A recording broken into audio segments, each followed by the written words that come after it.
Good morning from the Protos newsroom. The date today is Tuesday the 10th of February, and you're listening to the Protos Daily. These are the main headlines this morning. Jack Dorsey's Square is hit back at Craig Wright after he threatened to sue over its hosting of the original Bitcoin white paper. Yearn Finance has managed to restore funds it lost in a recent flash loan attack that cost it $11 million in crypto, and a scam site masquerading as long-dead Canadian exchange QuadrigaCX appeared online this week.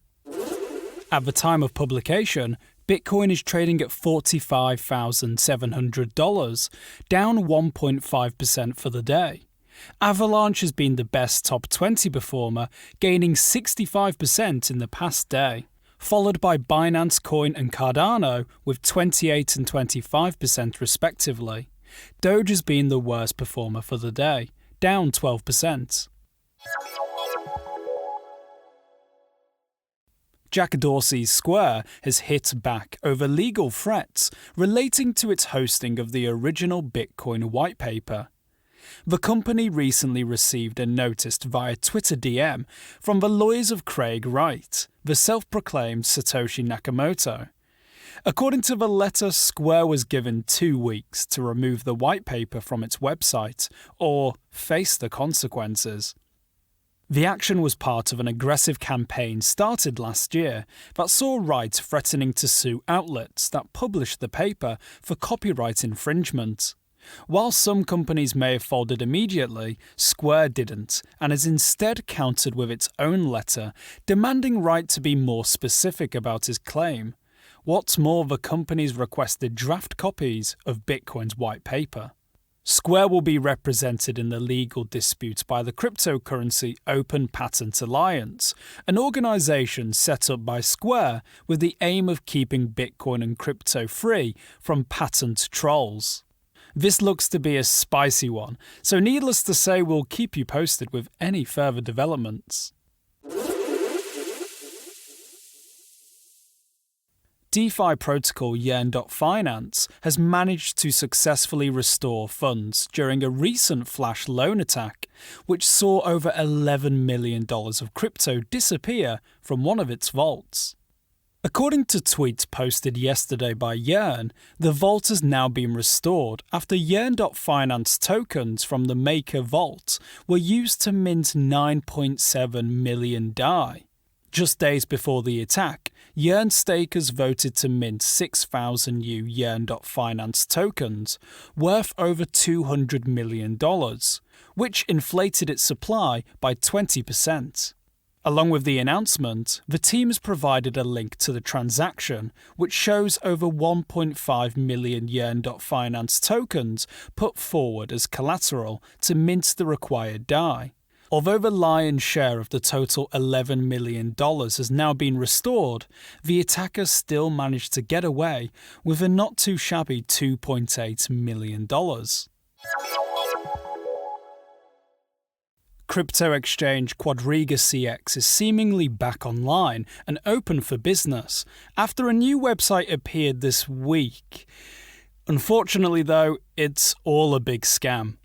The fake site went live on Tuesday using the same URL as the original legitimate site, and while it's a pretty good imitation, there are a few telltale signs that all is not completely on level. For starters, many of the trades recorded on the site, board posts and volume metrics are a little off, with dates spanning 2 years and no values being updated. The real QuadrigaCX was one of Canada's biggest crypto exchanges, but was found out to be a gigantic Ponzi scheme, with those involved spending and doing as they liked with assets stored on the exchange. Miller Thomson, the exchange's law firm, has responded to the scam site by sending out emails, warning former users to, quote, not use or attempt to access the imitation portal or provide any personal or confidential information, including their previous Quadriga ID or password. Sites like these aren't anything new. For example, the fraudulent Bit Korea exchange forced the South Korean government to call emergency meetings and draft up new regulations on the fly when it posed as the crypto branch of Korea Exchange. The Central Bank of Nigeria is continuing with its crusade to outlaw cryptocurrencies, despite them thriving in the country over the past 5 years. The bank has demanded commercial banks and other financial institutions to close down accounts dealing with cryptocurrency exchanges. It has also opened investigations into many accounts, blocking those suspected of being involved in criminal activity. Explaining its decision, the bank cited some of the risks involved with crypto trading, including loss of investments, money laundering, and terrorism. One bank spokesperson said, "The very nature of cryptocurrencies suggests that its patrons and users value anonymity, obscurity, and concealment. The question that one may need to ask, therefore, is why any entity would disguise its transactions if they are legal." The bank also referred to comments made by billionaire investor Warren Buffett, who has previously called cryptocurrency rat poison squared, a mirage, and a gambling device. While the bank's actions don't make cryptos totally illegal, it does make trading in them perhaps more trouble than it's worth, going even further than a similar 2017 directive that, while it prohibited banks from doing crypto deals, still allowing them to have exchanges as customers, provided they met certain requirements.